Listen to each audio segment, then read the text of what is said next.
Yes ashimwe. Praise Jesus. Tiyongera amashyi yo Mana yacu twese. Let's clap for the Lord. Dufite ibyishimo byinshi byo kubana namwe muri uyu muhango. We are so much happy to be with you in this Wo celebration. guha inshingano z'ubupastori ndetse no gushyira abantu mu zindi nzego muri uwo murimo bakoraga. Ordain so different people in different responsibilities. Twishimiye ubutumire bwo kugira ngo We are pleased for the invitation. turagira ngo dushimire umuyobozi mukuru Let's thank the senior wa leader Bethany of Bethany kubw'ubutumire bwanyu. for the invitation. Imana ibaho umugisha. May God bless you. Turashimira abo mukora bose We thank your fellow pastors urugendo rwiza itorero ryanyu ryagize kuva ritangiye for the good journey you have kuko gone through. twabanye namwe ringira You've began with you kugeza uyu munsi. till now. Muri mu ntambwe ishimishije You are in the very pleasant kandi place. turabasaba gukomerezaho. And we wish that you continue from there. Reka tuvuge yuko kandi tubashimira kuba muri hano Again, we thank you for being here, muhagarariye n'ubuyobozi bwa Alliance representing the Alliance ndetse leadership, na mugenzi wanyu mukorana Bishop Claude. and even your fellow pastors. Imana ibaha umugisha. Claude, God bless Murimo you. mwiza mukora, This is the good ministry you are carrying on. Imana irahuza God knows it, kandi izi icyo izabakoresha. and He knows what He's going to do with you. Nishimiye rero kubana namwe. So I'm pleased to be with you. Nishimiye kubana n'abandi bapastori benshi bavuye mu matorero atandukanye no mu bihugu bitandukanye I'm pleased to be with other pastors from different churches and kugira ngo countries, tubashe twese dufatanyije gusangira uyu mwanya muto dutanga inshingano. so that we may share this good time of ordaining people. Dushimiye kubana no muyobozi mu rwego rukuru rwa Fobacor We are pleased to be with the leader, senior leader of the ndetse no mu rwego rwa RIC at national level. at national level of RIC. Turashimira ko muri kumwe natwe. We thank you for being with us. Bakozi b'Imana ndashimiye cyane kubana Servants nawe. of God, I'm pleased to be with you. General Secretary wa Alliance General Secretary of Alliance, ndashimira Imana kubana namwe. I'm pleased to be with you. Abapastori bari active and retired pastors ndabashimira mwese.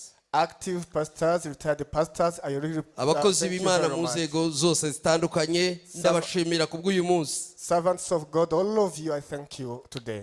Badusabye ko dusangira umwanya muto y'ijambo ry'Imana So they have given us this privilege of sharing the word kugira of God, ngo tubone uko duherekeza aba bavandimwe bagiye kwinjira muri uyu murimo. so as to take our fellows in these responsibilities in this Munemerere ministry. rero ndafatanya n'abashumba bose bari hano nubwo ari jye uvuga ariko mfatanyije namwe muri ayo magambo. Even if I'm standing here, I'm Uko twese representing all ntitwabona pastors. umwanya wo kuvuga kandi twese dufite ibyo kuvuga neza. We might not have all of us the time to stand and speak, but Ariko I'm representing. munemerere muntize umwanya n'ibitekerezo tubane But I would just like to ask you to give you my kugira ngo attention, duherekeze aba bavandimwe bagiye kwinjira muri uyu murimo. so as to take these believers in this Reka dusome responsibility. ijambo ry'Imana dusanga mu gitabo cya Kuva ibice 3 umurongo wa mbere Let us ageza ku wa gatandatu. Let us read from the book of Exodus Uze chapter 3, gusimbuka ndasoma verse- ahantu nk'hatatu ariko muhumure ndareba uko mbyihutisha ko ndabona umwanya uko uteye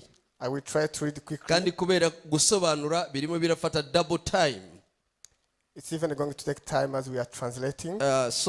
Ndareba uko bigenda twihuta. I will try to be quick. Kadusome ijambo ry'Imana niba twahabonye igitabo cya Kuva ariya ibice 3 umurongo wa mbere kugeza ku wa gatandatu. Ndibuze gusimbuka handi hato ndahababwira. Exodus chapter 3 verse 1 to 6.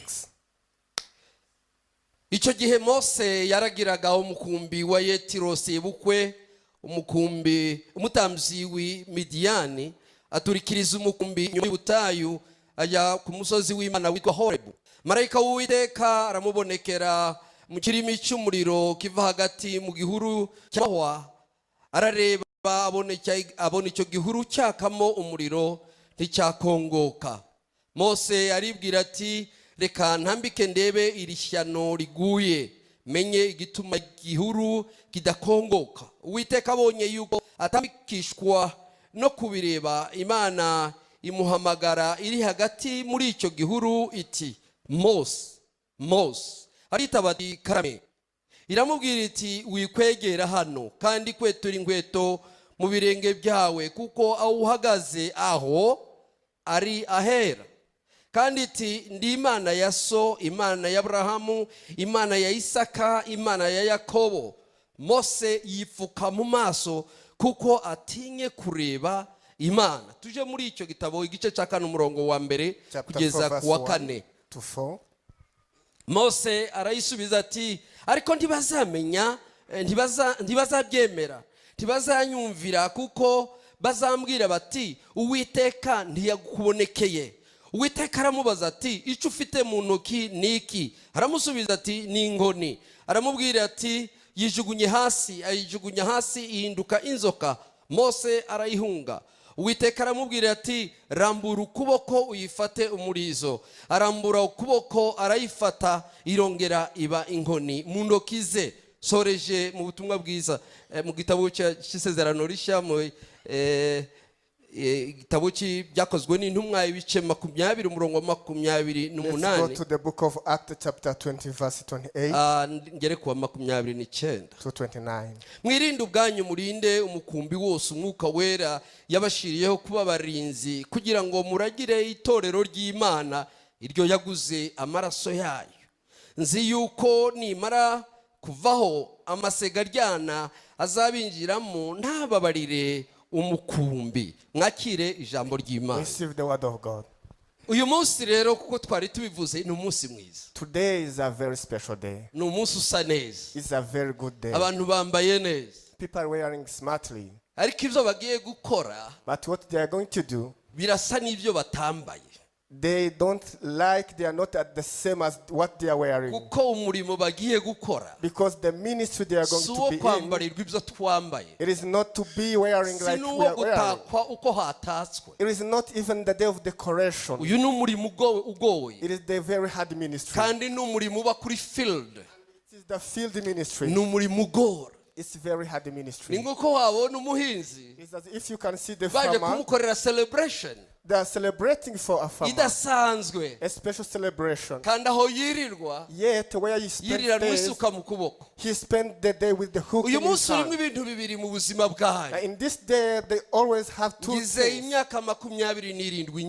I have spent 27 years leading church. I was baptized in 81.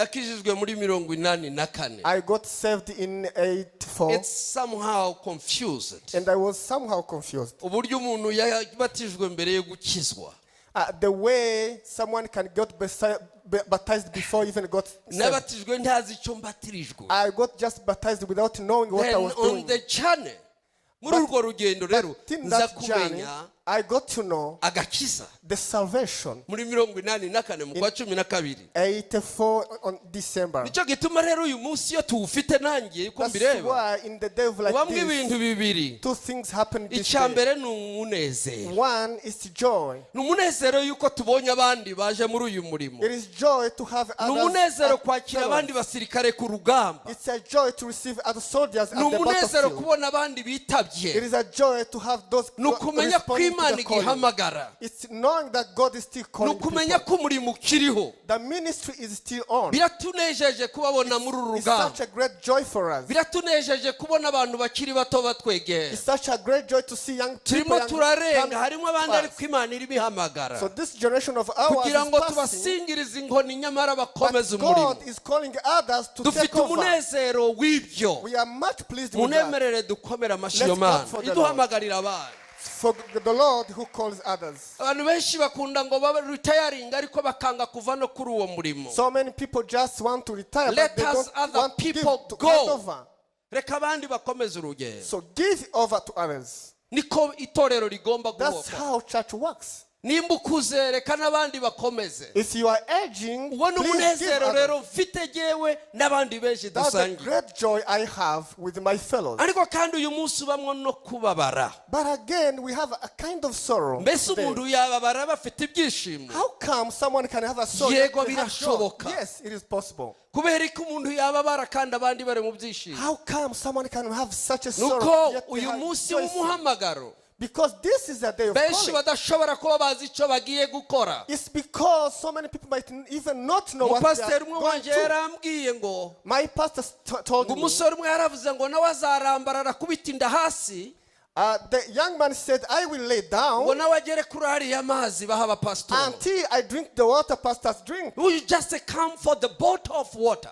Uraza kubera gusa icupa ry'amazi. Do you know, just coming for the sake of People water? are just coming and engaged. They don't know what they are doing So and where they are going. abantu baraza batazi iyo bajya, batazi n'ibyo bagiye gukora. Hari abantu babona ubupasitori ari ikintu cyiza cyane. People see just being a pastor as just a Then normal they do thing. it.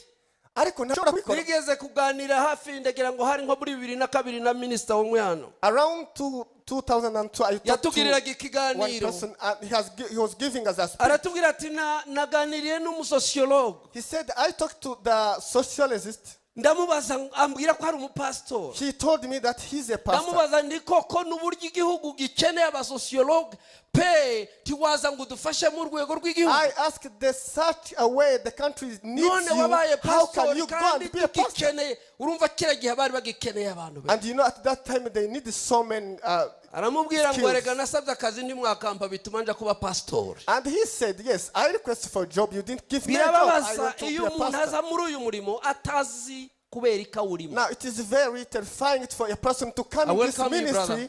They don't Apostle, know I what they welcome are you. coming. Welcome, pastor. Nukuri birababaje niba hari abaza muri uyu murimo batazi icyo bagiye gukora. Surely it is so sad for a person to come in this ministry without knowing what they are going to do.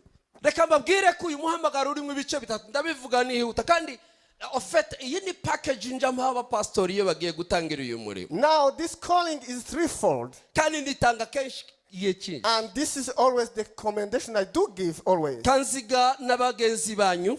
Pastor Kanziga and your fellows. Ndabizi ko uyu murimo mukora ariko umuntu umwe yaravuze ngo iyo uzamutse mu ntera n'abakurwanyaga barimuka bakongerera batari babandi wari usanganywe. But as you are stepping to the another level, so you are other enemies, you are just getting other ubwo rero enemies. umenye ko bakugendagaho bakurwanya bazahinduka. So you need to know that enemies are bagomba becoming kureba many. bafite izindi mbaraga. So you need a lot of efforts and much umuhamagaro power. urimo uburyo butatu. So this calling is threefold. harimo umuhamagaro umuntu yihamagara wenyine Now the calling that a person calls himself kubera nyine iryo cupa ry'amazi just and because other of things. that water of water and the other akumva things. biryoshye akabikora akabishakisha. So they perceive it as a sweet things to do. By Then all he search means for it. agacengera kareba uko nawe agerayo Then he get a way of getting there kugira ngo nawe abikore. just for him to seem doing that. abo ngabo babwirwa n'iki? So how do you recognize abo those ngabo people? icyo baba bagamije ni kimwe n'ibikiwereka icyo bashaka. You will recognize those people just from one ni thing. inyungu z'inda yabo gusa.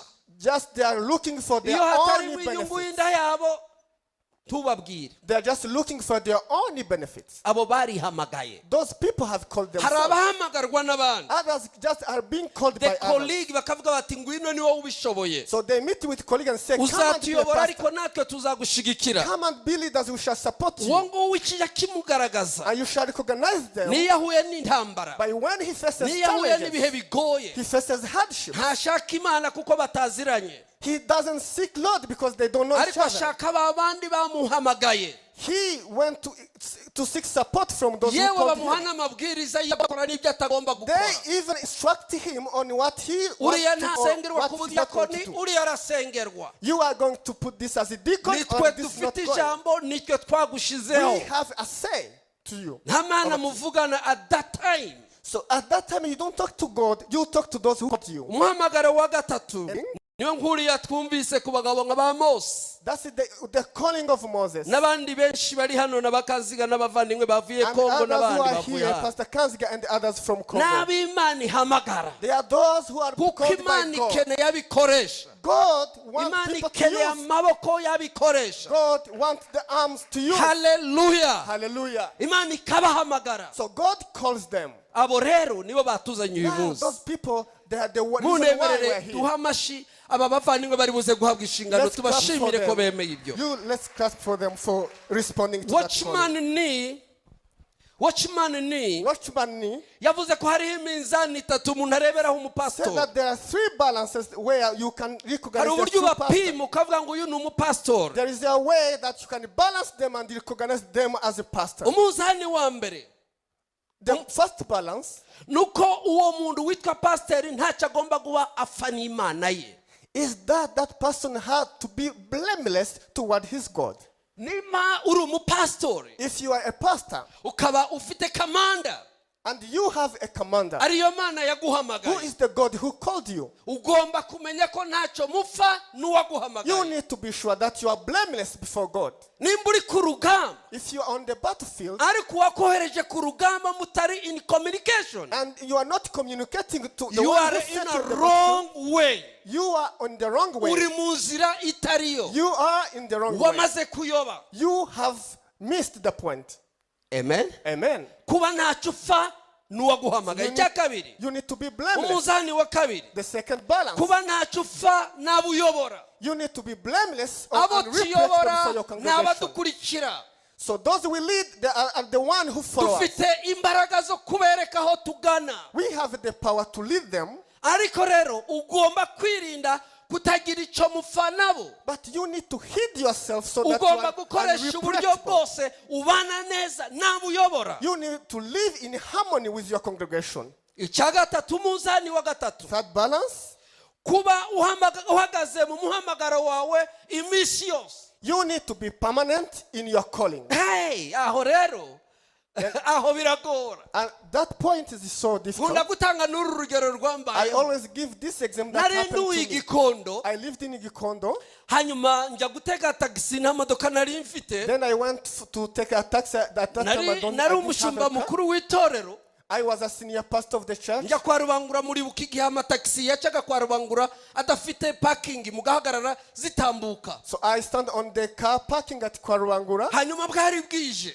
Then it was really dark and twilight. Noneho ndeba uko mbigenza. Then I thought about what I was Bwari going to bumaze do. kwira. It was really getting dark. Ndavuga nti ibyo ari byo byose imodoka iza ndatega. And I said maybe the bus is coming so that I take bus. Ariko mbona barimo bararwanira imodoka. But I saw so many people were Abantu squeezing to get a 40 car. bakisuka kuri ka gatagisi gatoya. Just Tukigira turiya dutaxi So dutoya. many people could squeeze themselves to enter the Noneho taxi. umutima urambwira ngo uri umushumba wihangane. Then my heart said, okay, you are a pastor, you need to be patient. Ndihangana, imodoka zibiri zitatu zine ziraza ziratambuka. I persevered until like around At the 4 end past 12. ndareba mbona abantu ni benshi. At the end I said, so people Umwijima are many, wabaye. and it's getting Avuga dark. nitari byose aha nta torero rihari. And I said, okay, he is not a church. There's no Kandi church nabo here. ndibazi ko ndi pasiteri baba banyinjije bakanyicaza. And no one knows that I'm a pastor. So aho Otherwise, they could ngeze have rero ilfo ko ninjira. so otherwise, I should get my Ibyo best to get kwinjira in. mu modoka nabyize ndi kuri university. So I So, learned how to get in the car when I was Zikwinjira at mu modoka university. inzira nka 10.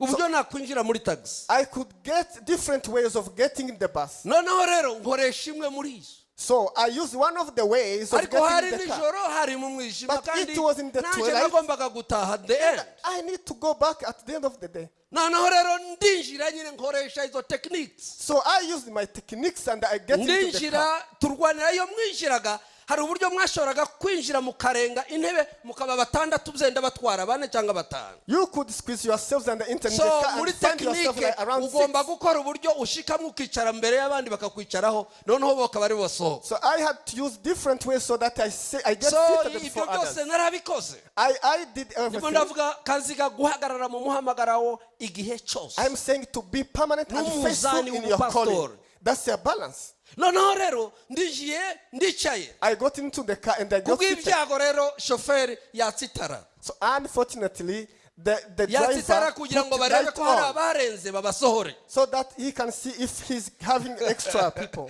Bakijitara rero. When the light was on, Wow. Umuntu twicaranye.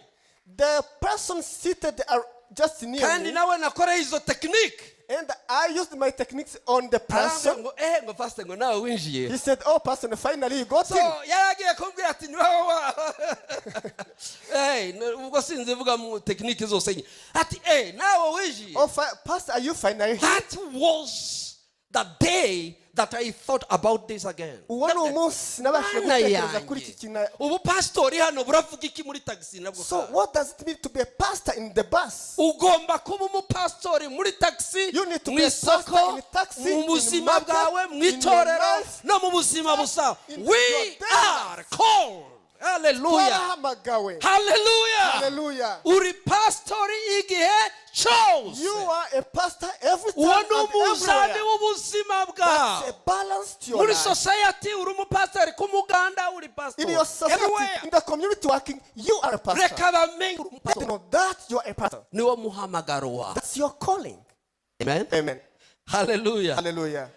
mbega abo twebwe abapasitori tuyobora abantu ki So, what kind of people we pastors lead? ibice bine by'abantu tuyobora 4 different peoples we lead. tuyobora aba VIPs We lead VIPs. mu itorero uzabayobora kanziga na bagenzi banyu muzayobora aba Pastor VIPs and your very fellows, you will lead important VIPs. people umwanya ni muto very important people Abantu b'ingenzi cyane. bariya rero Muzabayobora. bakunda kwicara imbere So those people like to sit in front. kandi bakunda gusuzuma ibirimo bikorerwa mu itorero And they need to check list what is kuko happening in the bashinzwe church. critics Because they are in charge of bashinzwe criticizing what is kunenga happening. ariko nta na kimwe bacontributing Actually, they contribute to nothing but they uretse criticize n'icya everything. cumi nta na kindi bamaze mu itorero Even apart from the tithe, bakunda kuja mu itorero ryuzuye they want to get in the ritakiri complete, mu nyubako finished church baza bahabwa imyanya bicare so that they may get seated in abantu front, nibababaza batange address so that they may get to know the by the address. way bishop umunsi umwe nari mu modoka mvuye Kampala I was in the car from Kampala. iyo nicaranye n'umuntu ngomba kumenya uwo ari we uko byagenda kose Whenever I'm seated with a person, ndakrea I need to get to atmosphere know. ituma mvugana nawe I create the atmosphere that will so allow me to know yari the person. umudamu ibyo ari byo byose So he was a cyangwa lady. She was a umukobwa ukuze lady. simbizi She was a lady. ndamubaza nti urakijijwe I asked her, "Are you saved?" yego Yes, I am. ndamubaza nti usengera he I asked her, "Where do you gather from?" agira gutya avuga ati nibaga ibitorero And he said, "Okay, I've just forgotten umuntu my wateze church." imodoka kuva Kampala ibyo ari byose kugera Kigali ibyo ari byose afite ubwenge Imagine someone just getting a taxi from ariko Kampala, yibagirwa itorero but asengera she forgot her church. ndamubaza wakwibuka pasiteri wawe nibura izina You rye at least remember your pastor? agira gutya arambwira ati And he said, ndamwibagiwe "I have just forgot as well." wabatirijwe hehe Where did you get baptized? ati twavuye i Kigali tuja kubatirizwa muri Muhazi And I said, "We Wow. left Kigali and I umuntu got wakuwe baptized in Kigali Muhazi." aja kubatirizwa Muhazi Imagine someone ntazi from n'izina Kigali, he got ry'itorero baptized rye in Muhazi, but he can't remember the name of ntazi the church. n'izina rya pasitori He can't even remember so the name of the sinshaka pastor. kurangiza iyo story ukuntu namurangiye ahantu ntiwobura ati nuwo nguwo nuwo niwe pasiteri wacu I just say, "Okay, can you be gathering from here?" Yes, that's the Kaziga, church.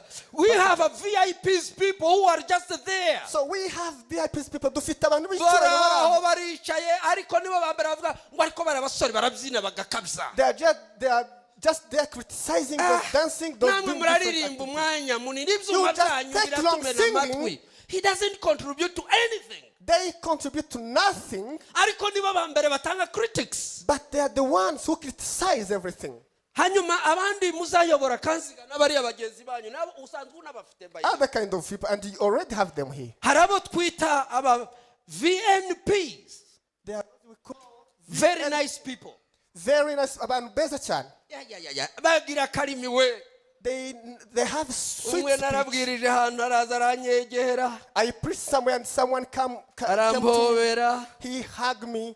ngo pastor ngo wabwirije neza "Pastor, you've preached so well." uzi ko naringiye gupfa You know, I was about to die. bakubwira se ko ndi umwishanyi So who told you that I'm a ubutumwa murderer? bwa Yesu narifite bwari inkota ikwisha Is the gospel of Jesus and a abandi sword bakavuga to ngo kill twari you? tugiye mu ijuru I said, "Okay, we were about even to maze ascend to pasiteri bari heaven." bubamanura se arabagarura And so who brought you bagira back? karimi keza They have that iyo uganira nice. nabo When you are talking to ujugira ngo them, niba abakirisitu ufite you may think they are the best Christians you do uzahamagaza have. umuganda Then call for the cyangwa community ukora working. igikorwa cy'itorero Call for the church azahita akubwira activity. ngo iki cyumweru ngo baduhamagaye ku ishuri ngo nibwo dusura abana We say this week we are ngo visiting uzi ko hari children. masenge wari ugize iminsi ngo nari narabuze umunsi wo kumusura You know, I've been trying to none visit my house. umunsi wo kumusura ubaye umunsi w'igikorwa cy'itorero Now, the day of the church activity ariko is the day akarimi of keza visiting. But the nice languages and speeches, felicitation baguha the congratulations abo they nibo give you, tuyobora bamwe muri abo those are the ones. very we nice people They are very nice people. akarimi karyoshe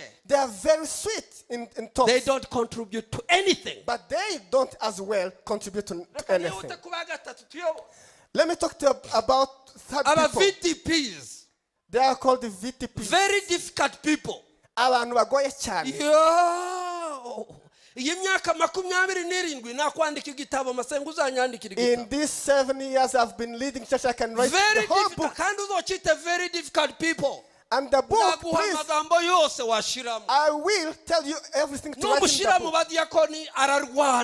If you put him or her in the deacon, he will fight.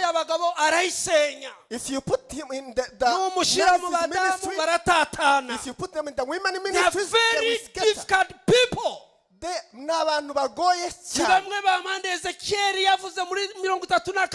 actually zanyoye amazi y'urubogobogo hanyuma ngo zikandagira sigaye zirayanduza. Then they are the ones who trample on the bagira amahembe acumita.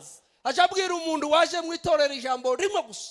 He just said a word, then he gets back.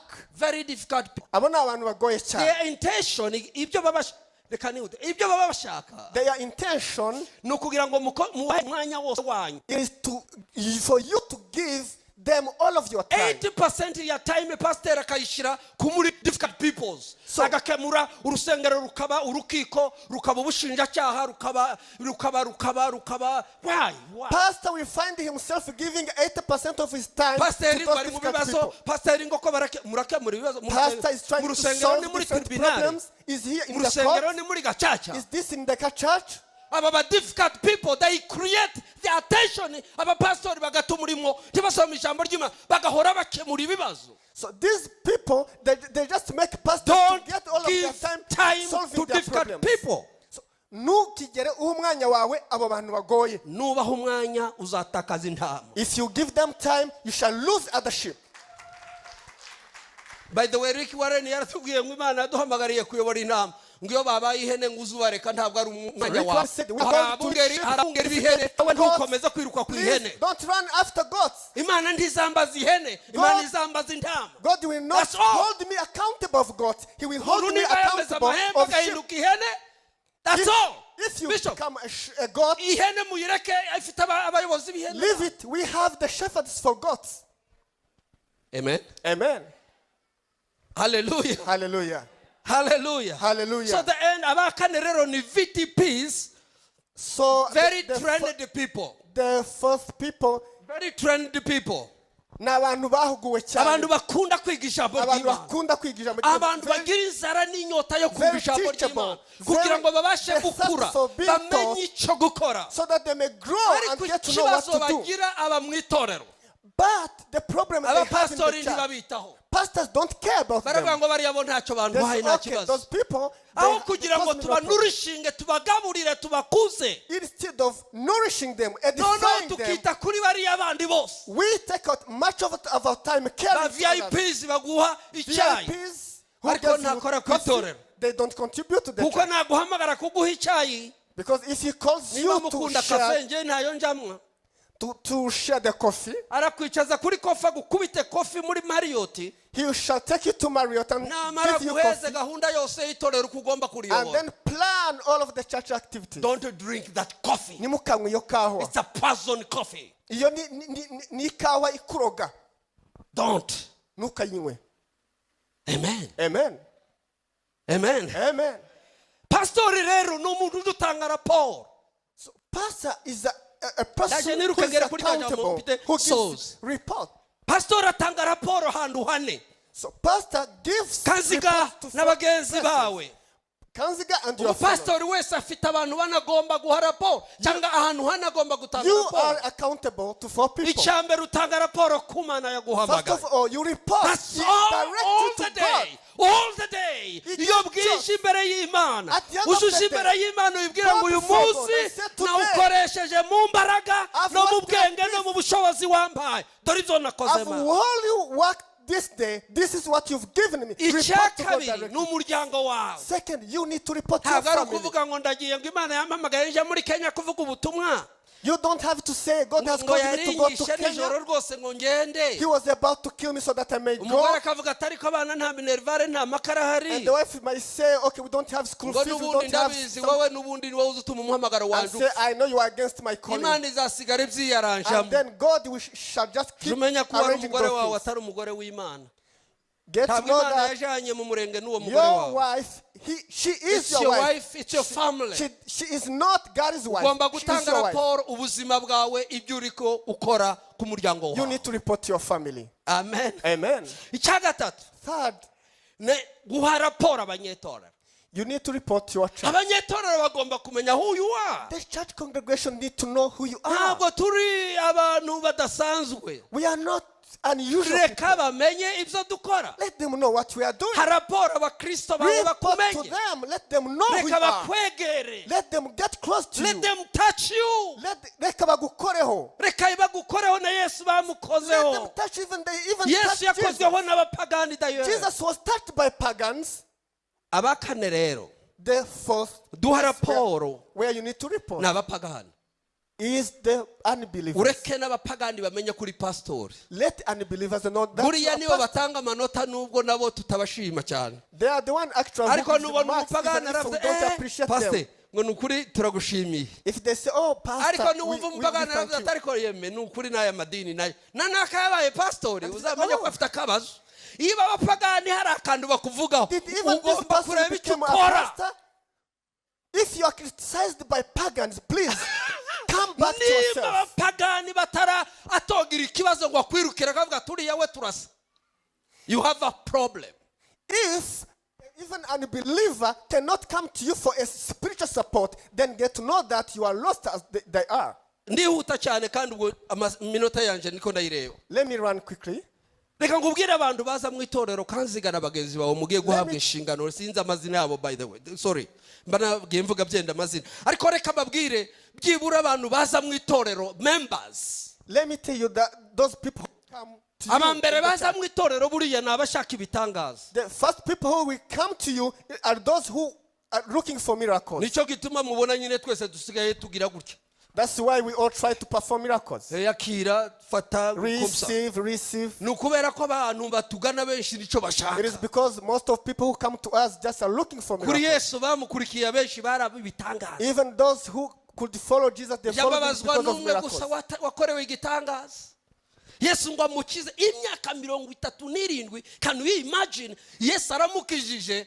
Jesus healed this person. Witwande uri mwene ndi.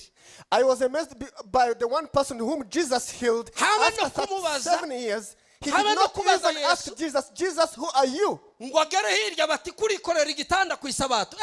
Atuwankijije niko yambwiye yitwande. Then the people asked, how are you carrying your mat on the Sabbath day? And said, the one who healed me. I said, no. Bashaka ibitangaza iyo babibonye baragera. We have those people just coming to us looking for miracles. When they get miracles, they get back. Tufite abaza mu itorero bashaka imitsima. We have those others looking for bread. Yesu baje bamusanga benshi bashaka imitsima. People came to Jesus looking Kuko after itorero bread. rifite social affairs rishobora kugaburira rifasha abatishoboye. Abenshi baza muri wabareba nawe ukagiraga ngo naba members. Because church is having these social activities, social projects, so they attract so many people. When you look at them, you confuse them with your myaka members. nababwiye hagati yo kubatizwa no gukizwa yanjye. In between my baptism and my salvation. D'ailleurs nanyoye inzoga nyuma yo kubatizwa. Bitarabatizwa nari ntarayinywa. Even after getting baptized, I drink so, alcohol. Umunsi umwe dusangira inzoga n'umugabo umwe yaratashe reka ndakuvuga izina rye yaragiye mu ijuru. So one day I shared the beer with tugejeje saa 9 za nijoro turimo tunywa kanyanga. At 3 a.m.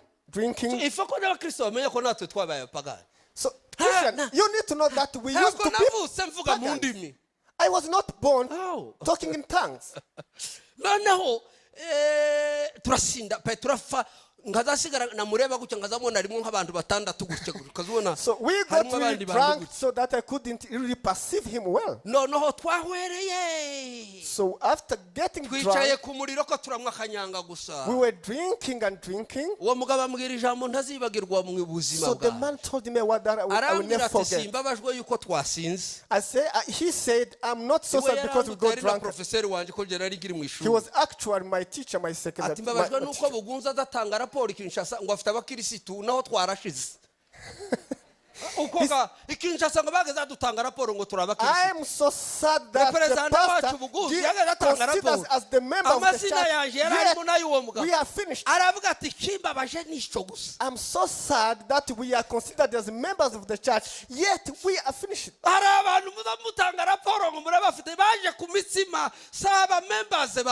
we have these people you consider them to be members, yet they are just when the bread has finished, you shall miss them. Let me hope those people are not here. If you are here, then let them give you bread. Then the third group of people follow Jesus, and they also follow. They are spies of Jesus. They have just come to spy on Jesus so that they may accuse him before the priest.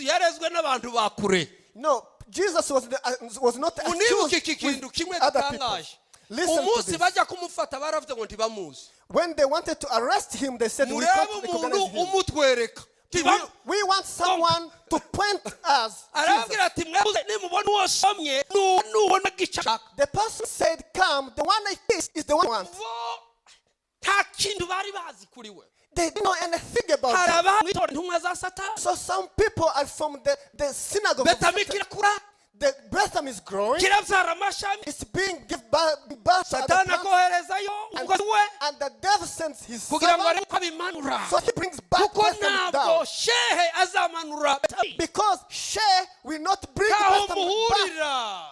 You have no common.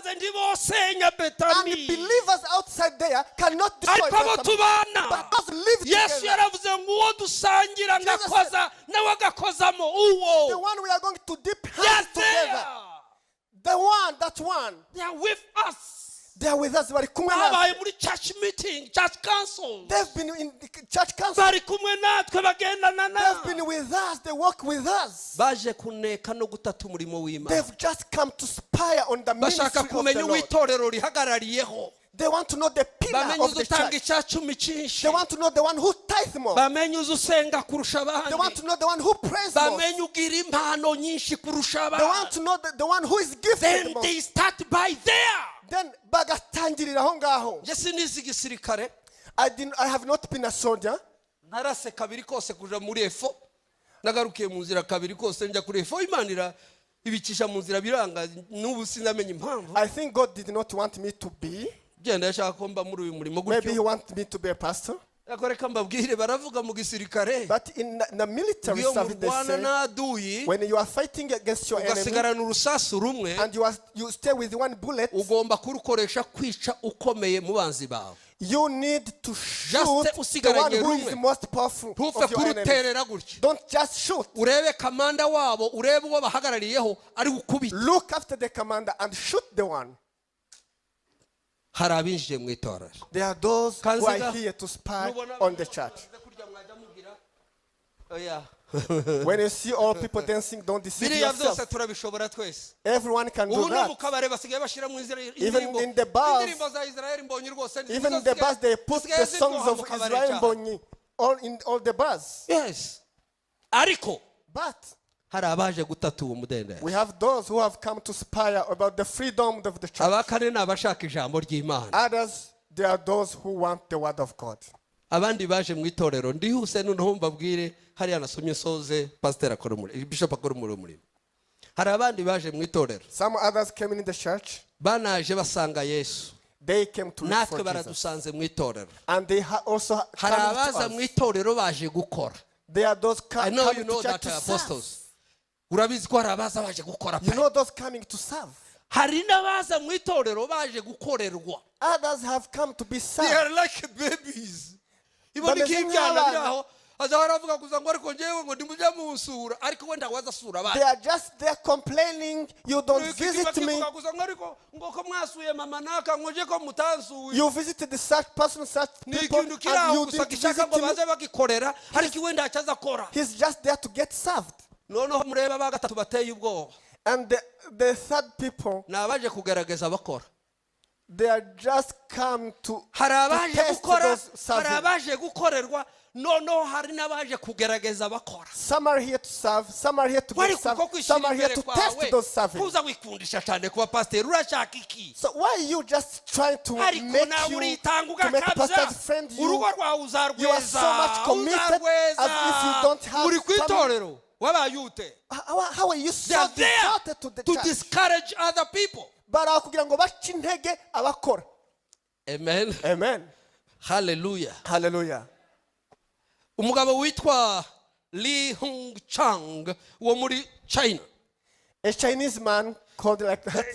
Yaravuze ngo habaho abantu batanyeganyezwa. He said there are those unshaked people. Hari nabo wanyeganyeza. And there are those you can shake. Hari n'abanyeganyeza abandi. There are those who can shake others. Bose tubana nabo mu And itorero. all of them will live Reka together. rero kubera umwanya nsoze hariya twasomye ijambo Let me ry'Imana. conclude from where we Nakavuze read. byinshi.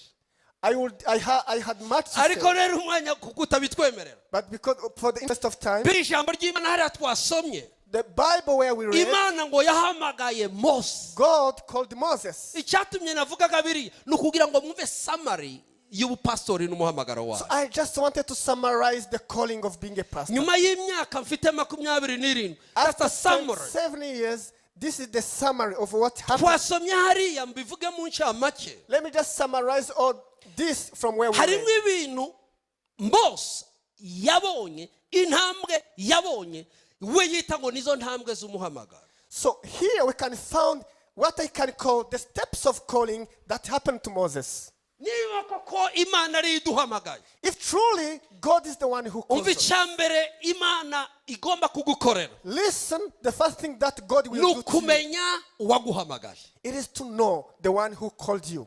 Imana yabwiye Mose ngo nduwo ndiwe ndi Imana. God Yaso said, y'Aburahamu na I Isaka. am who I am. I am the Benshi father baja of, mu murimo I am the God batazi of Father uwabahamagaye. Isaac. So many people get into the ministry Ibibazo without even byaba knowing who agahamagara called them. bishop. So when he first challenges, he called the pastor. Urampamagara nije waguhamagaye. Are you consulting me? Am I the Niba one who ibibazo called you? bibaye gwe subira kuwaguhamagara. If you face any challenge, go back to the one who called you. Nukuri kw'Imana. Surely, Birahiye imbere y'Imana. I swear before God, Birantangaza nimba umuntu yaba umupastori atarahamagawe n'Imana. I got terrified when if someone can be a pastor without being called by Sinzi wowe uko God. wabikora simbizi. I really don't know what you Sinzi can umuntu do. waba ari umusirikare mu Rwanda atanditse mu gitabo cy'abasirikare. I don't know if a person can get into the military Akaza yigenda service yizamura akaza without being registered. bambara akambara nawe uburiyetena nawe yakambara umumajoro. That Ariko mu gitabo atazwi. so that the person can even give terrible. ranks by himself. Amen. Amen. Icyambere menya iyaguhamagara. First of all, get to know who called you, Kugira ngo nihaba ikibazo uyigereho uyibwire. so that whenever you face any challenge, any hardship, Kubera get ko back to the one. Kuko mwibuke Samweli Remember akiri Samuel, muto when he was Imana still young, yaramuhamagaye God akaja called kwa him, Eli. and then he could run to El. Yamuhamagara akaja kwa Eli. When God could call him, Ntabwo bishop ari wowe wahamagaye. Bishop did not call you. Imana niyo wabahamagaye. God has called you. Bishop yafashije umuhamagaro wanyu kuwushyira ku murimo ku mwanya wawo. Is working with God Ariko to igihe learn uhura your n'intambara calling. ntubaze bishop bazimana. But before consulting Reba Bishop, iyaguhamagaye. consult the one who called you. Amen. Amen. Icya kabiri The second, umenye ko Imana ikuzi. you must get to know that God knows you. Imana izi izina ryawe. God knows your name. Bibiri yavuga ngo habe n'umusatsi wo mu mutwe wawe irawuzi. The Bible says even Habe the n'uyu hair wanje at your head washize is izi numbered. umubare ningera mu ijuru izambwira ngo wagiraga umusatsi ungana gutya nubwo washize. Even he knows even these hairs of mine. Imana ihamagara Mose by name. God called Moses by name. Iramubwira ngo Mose. Hari naho yavuze ikavuga ngo Yoshua mwene Nuni. There's a place even he could say Joshua the Imana son of man. irakuzi nicyo kizatuma ukora umurimo wayo. Nuko God Imana knows izi. you. That's why we Hallelujah. perform the Mureke feast of tuyihe God. amashyi nimba Let's Imana clap for the Lord. ituzi. If God knows us, Ntukazubaza abantu ngo si Imana kiramvuga hiki. don't ask people what God is saying about you. That's wrong way. It's wrong. Ni namakosa. Ntuziranye nayo. Don't you know each other? none nimba uziranye nayo kurabaza Now, abandi if you know each other, why are you asking people? wagiye ukayibaza Why can't you go and ask him? donc nukuvuga ko iyo Imana iguhamagaye banza umenye ko ikuzi When God calls you, get to know that He knows you. irazi mu magana menshi y'abantu Imana iranzi izi ni izina ryayo He knows me among some thousands and thousands of people. hallelujah Hallelujah. hallelujah Hallelujah. n'ijwi ryayo ndarizi I know His voice. kandi n'ijwi ryanje irarizi He knows my voice. iyo nihamagaye irumva When I call upon kandi Him, nayo impamagaye nditaba when He calls me, I Imana respond. irakuzi ni cya God kabiri knows you. muri uyu muhamagaro ni cya kabiri In this calling, God knows Imana you. yabwiye Mose ndakuzi Mose God told Moses, I know you, Moses. uri Mose You are Moses. uri Mose wagize imyaka 40 You are kwa Moses Farao who spent 40 years uri at Mose Pharaoh. natoraguye mu gaseke You are Moses that I uri picked from the Mose basket. nagaburiye mu mashereka y'umwanzi You are Moses who uri was fed Mose by enemy. wagaburiwe n'umwicanyi You wawe are Moses that uri who was Mose fed by your watunzwe murderer. n'abagambaniye abantu You are Moses who were God is died, able. who betrayed you. God is able. Imana He can irashoboye. do it. Yabikora. n'abanzi bawe bagupromotinga Even your enemies can bakugaburira promote you, bagutunga can feed you. Mose yagaburiwe nani Moses was fed Mose by yakuriye his hehe? enemies. Where did Moses yari live? gukura chance yo kwiga hehe How could Moses get even God a chance knows for you. education? God knows you. irazi He hallelujah knows me. that's a confidence that I have Ubwo nibwo bushizi He bw'Imana knows afite. me Aranzi. nubwo isi itamenya Even if the world may nubwo not know me, abashumba abandi even batamenya if pastors don't know ariko me, yampamagayira but the one who called me. oh hallelujah Hallelujah. that's a confidence ikanziga Ubwo nibwo bushizi nuja bw'Imana. mwiteraniro uri umushyitsi Even if in the ukabona congregation ntibagize you recognition look like a guest, ukabona ntibaguhagurukije they don't care. si cyo kibazo It's ufite not the problem you jya ureba have. gusa ko Imana ikuzi Look upon the one Doctor, who welcome knows you. doctor welcome doctor hallelujah Hallelujah. Imana irazi God knows me. naho navuganiye nayo I know where I nari talked to munsi first. y'igiti cy'umugeti mu I kadogo was under the tree. irampamagara He called me. nditaba I hallelujah responded. ndayitaba I responded. to the ndayizi calling. iyo tuvugana nayo I know him when we ndi talk. concord ishatse kugenda ngo nditorero niyakirize muri Amerika yarampamagaye ngeze mu muryango When I wa wanted to go restaurant. to America, he called irambaza me ngo back. uri mu bikiwe He told me, what are you yonyine doing? apana abahanuzi Imana igomba kuvugana nanje by God myself must talk to you personally.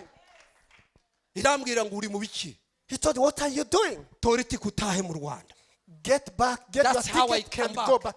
That's how he came nari back namaze from kuzuza America. dosiye ngo nideclare I had already completed we the have documents for the stay. one who called us confidence Uwamuhamagaye. Mose yari afite yarazi uwamuhamagaye The confidence that Moses had Kandi is yarazi that ko he knew imuzi. the one who called him, and he knew that he knows him. don't try to explain to God your difficulty your problem Ukagerageza gusobanurira Imana ibibazo Mose uri yaravuze gucamo. ngo sinzi kuvuga Imana ngo irarakara I'm not eloquent. I'm not urashaka eloquent. kunyigisha And God got urampa angry. isomo Are you uricaza trying to Imana teach me? uyihe lecturers Are you trying to be a lecturer to me? irakuzi He knows you. intege nke zawe irazizi Your weaknesses, he knows. amen Hallelujah. experience ya gatatu muri uru rugendo rw'umuhamagaro The third experience in this journey of calling, Imana iragukora mbere yuko wayikorera Imana God- iragukora mbere yo kuyikorera God equips you, God makes you before you. He transforms He you transforms you Hey! before you can serve him. ije guhindura He transforms you. ije gukora He makes you. ya okay reka nihute ba Pawulo rero nibo bari ba Sawuli bahindutse abavuga butumwa b'ibihangane Then the souls, the niho Paul hariya used to be yavuze souls. niho hariya yamubwiye ngo Mose kwetura inkweto Moses, put off your wibaza shoes. umuntu akubwiye uri igihangange ka apostle hari ukamubwira ngo kwetura urukweto Imagine someone, apostle ubu hise umenya ko ibintu byakomeye imagine someone telling like Urumva? a person like Apostle, Imana put yashaka off your shoes. kumwereka l'autorité ni je ni je kuruta de deux God kwetura wanted inkweto to show him mu the yandi magambo authority. kuraho ibyaha Repent ntabwo uzajyana n'Imana yera uri umunyabyaha. You can't work with the Holy God. You can't combine two at the same time. ntabwo ushobora kubifatanya ngo bigende. You cannot mingle the sinfulness and the righteousness. Chini ya ulinzi wewe. You down. Ambura inkweto. Put off your shoes. Wow. Mose aravuga ati uyu mugabo ni igihanga. Moses said this man is great. Don't you know that I've spent 4 years at Pharaoh's? Imana irakubwira ngo reka ngukamure. God says, let me squeeze you. Let me show you that I've taken everything away from you.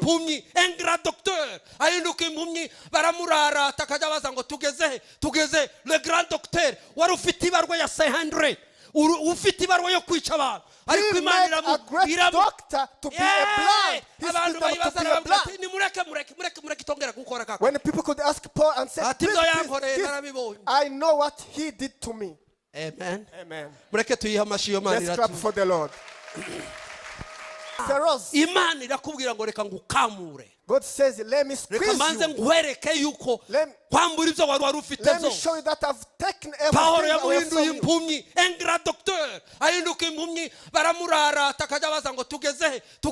Le grand docteur wari ufite ibarwa ya 500 ufite ibarwa yo kwica abantu ariko Imana doctor to be a blind. When people could ask Paul and say, I know what he did to me. Amen. Amen. Let's clap for the Lord.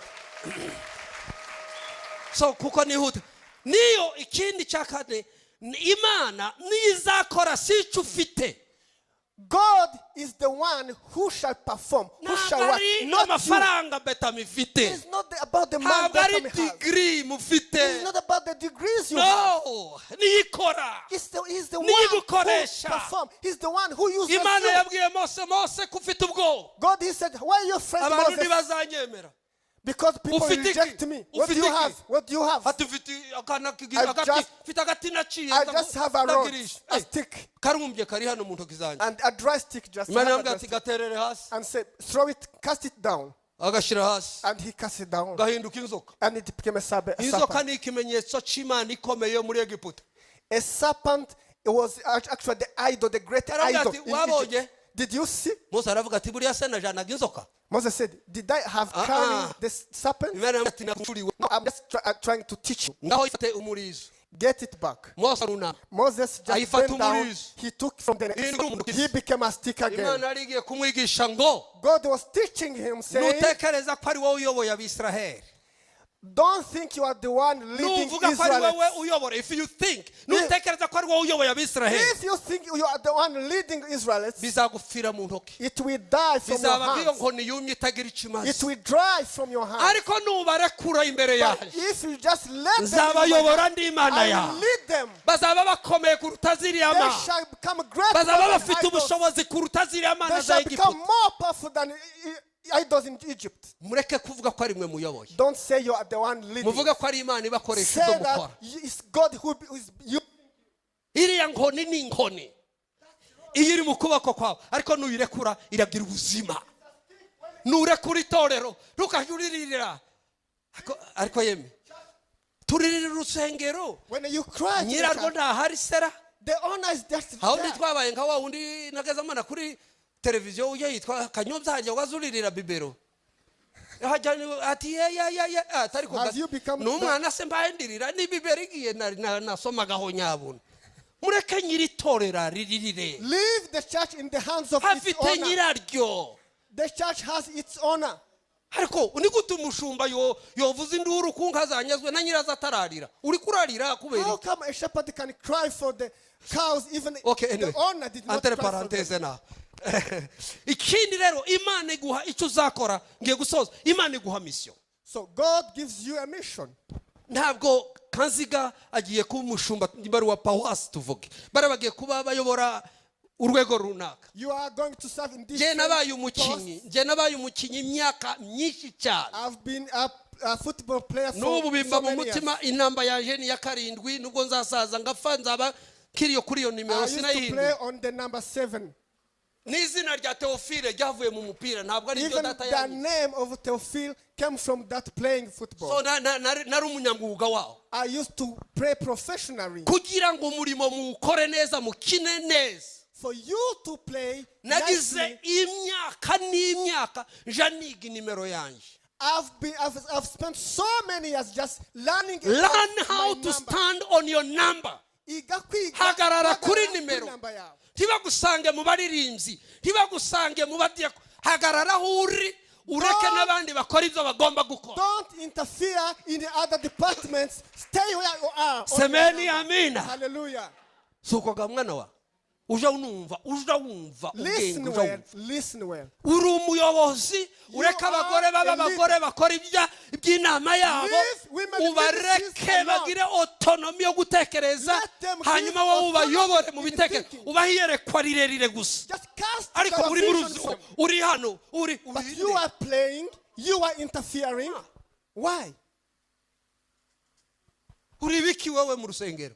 Who are you in the church? Abakoropa uri kumwe nabo. You are mopping. Abakira guca uriho. You are interfering. Abamanika amafishe uriyo. You are there just designing. Muri uyu murimo dore Imana niguha mission. God gives you Mose ngo mission imwe nguhaye. Nugukura Abisiraheli mu Egiputa no kubajana hari. Apana kuzana ibindi. From Egypt to Canaan. Niyo murimo wawe. That's your mission. Tuvuge ngo amina. Hallelujah. Ngwira mugezi wa Imana yaraduhamagaye iduha naho tuyikorera.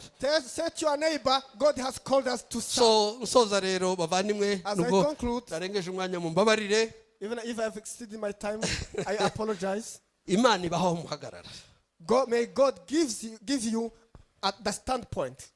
Icyanyuma cya gatandatu muri uriya muhamagaro wa Mose. And finally in the calling of Moses, Imana niguha imbaraga uzakoresha. God gives you the strength to serve. Ntabwo imbaraga ari izina mwahawe. The strength and power is not. Ntabwo imbaraga ari ukuba bishop. The title ntabwo imbaraga ari uko wabaye revera. The reverend title does not give imbaraga you uzihabwa niyaguhamagaye. God gives you power. Hey, hallelujah. Hallelujah. Mose yavuye muri Egiputa yahunze ari impunzi. Moses fled from Egypt. Ariko Mose agera imbere ya Farao. But when he reached before Pharaoh, Farao yaramubwira ati naje nduwundi. Moses said, I am a different person. Imana ya Israeli yavuganye naje. The God of Israel has talked to me. Niki kinyemeza. How can I know it? Akubita yango ni hasi. He cast the stick down. Mose Farao aramubwira ati ibyo ni bitoto sana. Keep quiet, that's a little. Ndababaye imyaka 40 ntiwize. So you learned nothing. Ahamagara abandi ati nimuze hano bayane na bayambure. Abaje barwanya ukuri nimuzane na nimukubite hasi basha. Bakubise hasi. Nazo zibizindi inzoka.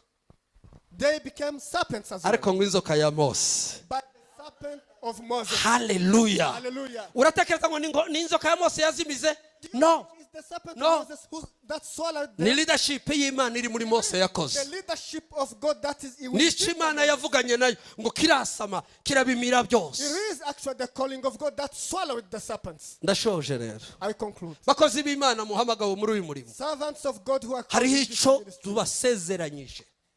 Tuzabana namwe. We can promise you this thing. Ariko hari icyo Pawulo yabwiye abayobozi abageze Mileto ababwira amagambo abayobozi b'Efeso. Paul said this to the ngo mwirinde ubwanyu murinde n'umukumbi umwuka wera yabashiriyeho. Ntabwo ari betami ni umuganda wo murimo yamagaye. Did not call you. Kanziga n'abavandimwe wa ndugu. Brethren, Swahili imenipotea zamani sasa sisi but mwirinde ubwanyu murinde n'umukumbi umwuka wera yabashiriyeho kuba. Get heed yourself. It doesn't say the church. God has called you to be a pastor. pastor. Ntabwo havuze izina ry'itorero. Ngwiryo yaguze amaraso y'umwana wayo. Nicyo gishoro. Igishoro muhawe ni kimwe gusa. Igishoro tubahaye abakozi b'Imana. This is the investment you are giving. Igishoro tubahaye, the capital in this business. It's God's business, by the way. The capital. This is the God's business actually. The capital na amaraso y'umwana w'intama. The capital is the precious. It's not me. It is not. It's not me. It is not I. It's by His blood. Ni kubwayo maraso ibyo dukora tuzabikora kandi uyu murimo tukazawugerana imbere y'Imana. Imana ibaho umugisha ibahamagaye. Mwirinde murinde n'uyu mukumbi uyu Imana ibaha. kandi ni wizababaza umutahiza naboneka azababaza ibyo mwakoze kandi muzabasha kwishura ibyo Imana yari yarabahaye gukoresha. Niteguye urubanza imbere y'Imana, ibyo Imana yampamagariye nzabivuga n'ibinanira, muzandeke akanje karangire, ariko yampamagaye ndayizeye kandi ndacyakorana nayo, ndayishimira. Imana ibahe umunsi mwiza n'umuhamagaro mwiza.